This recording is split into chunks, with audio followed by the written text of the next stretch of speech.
میں آپ کو بتاؤں کہ مودی نے بھارت کا وہ حال کر دینا ہے کہ یہ ہاتھ لگا لگا کر روئیں گے کہ ہمارے ساتھ اس نے کیا کیا. اب ذرا حقائق پہ بات کر لیں. ساتھ یہ گزارش کروں گا خصوصاً بھارتیوں سے, اپنے انڈین دوستوں سے, کہ بھائی آپ یہ ویڈیو ضرور دیکھیں اور پوری دیکھیں, کیونکہ اس ویڈیو میں آپ کو صرف سچ بتاؤں گا جو نہ آپ کی حکومت نے آپ کو بتانا ہے, نہ آپ کے بکاؤ میڈیا نے آپ کو بتانا ہے. ساتھ ہی تمام بھارتی سچی اور مستند خبروں کے لیے یہ چینل تو فالو کرتے ہی رہتے ہیں, تھینک یو ٹو دیم. سچ یہ ہے کہ لداخ میں فوج کی نقل و حرکت میں دن بدن اضافہ ہوتا جا رہا ہے, کیونکہ کشیدگی میں کمی کے کوئی آثار نہیں دکھائی دے رہے. سچ تو یہ ہے کہ اگر بھارت سرحد پہ میزائل لگا رہا ہے تو چائنا بھی میزائل لگا رہا ہے. سچ تو یہ ہے کہ اگر بھارت فوج کو دھڑا دھڑ لداخ پہنچا رہا ہے تو چائنیز تمام اسٹریٹجک اور اونچی پہاڑیوں پہ براجمان ہے. سچ تو یہ ہے کہ بھارتی فوجیوں نے چائنیز سے ڈر کر چھٹیوں کی درخواست دے رکھی ہے. اور سچ تو یہ ہے کہ بھارتی فوج کو ہمیشہ کوٹ پڑی ہے, چاہے انہوں نے مقابلہ چائنیز سے کیا ہو یا پاکستانیوں سے. اور سچ تو یہ بھی ہے کہ مودی اپنی تقریروں میں چائنا کا نام لیتے ہوئے ڈرتا ہے. آج کی دیکھ لیں تقریر, 16 منٹ میں ایک دفعہ نام نہیں لے سکا. سچ تو یہ ہے کہ بھارتی فوج کا 70% اسلحہ میوزیم میں رکھنے کے قابل نہیں ہے.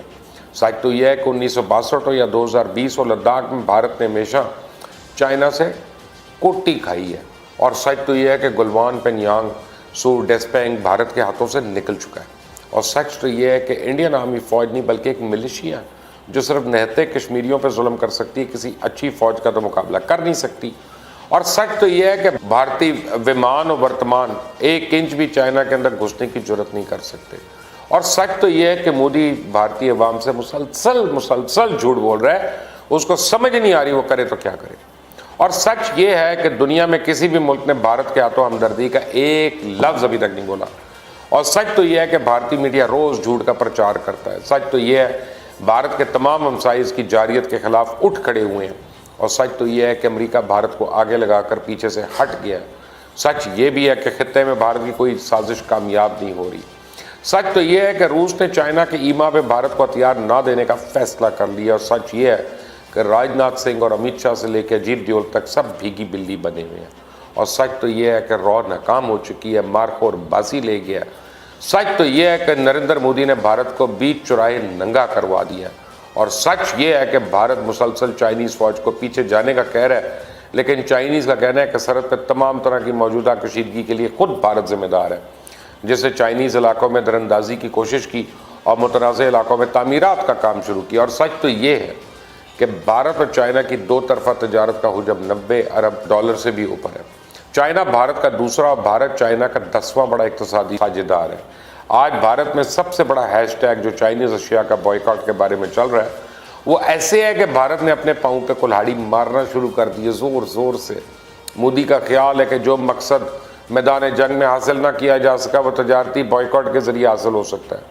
مودی صاحب آپ کی سوچ غلط ہے, یا تو آپ بیوقوف ہیں یا پھر بھارت کا اصل دشمن آپ ہے, کیونکہ بھارت کو 2 طرفہ تجارت میں اس وقت لگ بھگ $52 ارب کا خسارہ ہے.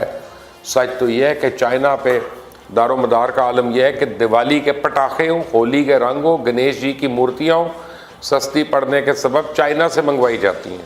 اور اس حوالے سے حالت یہ ہو چکی ہے کہ بھارتی وزیروں نے نئی شدنی یہ چھوڑی کہ ہماری دعائیں اس لیے قبول نہیں ہو پاتی کہ ہمارے بھگوان میڈ ان چائنا ہے, لو کر لو گل.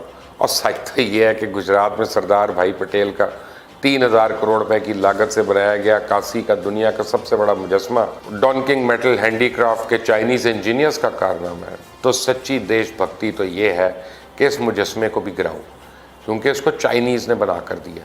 سچ تو یہ ہے کہ چائنا بالی ووڈ فلموں کی یورپ اور امریکہ کے بعد تیسری بڑی منڈی ہے, اور اس منڈی سے بالی ووڈ کو لگ بھگ $5 ارب کا ریونیو ملتا ہے. سچ تو یہ ہے کہ بائیکاٹ کی مہم آگے بڑھانے کا مقصد صرف یہ ہے کہ بھارتی عوام کا دھیان سرحدی پٹائی کی وجوہات جاننے کی بجائے قسطوں میں خریدے چائنیز ٹیلی ویژن توڑنے اور صدر شی پنگ کے پتلے جلانے پہ لگ جائے. سچ تو یہ ہے کہ اس وقت بھارت کی 75 ابھرتی ٹیکنالوجی کمپنیز جو ہیں اور سروس سیکٹر کے لگ بھگ $6 ارب کی چائنیز سرمایہ کاری اگر منسوخ ہوتی ہے تو بھارت کو جرمانے کا بھی سامنا ہو سکتا ہے. ریلوے اور ٹیلی کمیونیکیشن کے بڑے بڑے ٹھیکے بھی چائنیز کمپنیوں کے پاس ہیں یا ان ٹھیکوں میں شراکت ہے. اگر بھارت اس مرحلے پہ یہ ٹھیکے منسوخ کرتا ہے تو یہ ترقیاتی منصوبے بہت پیچھے چلے جائیں گے اور ان کی لاگت بھی بڑھتی جائے گی اور شاید منسوخی کا ہرجانہ بھی دینا پڑے. سچ تو یہ ہے کہ بھارت میں دوا سازی کی صنعت میں استعمال ہونے والا 70% خام مال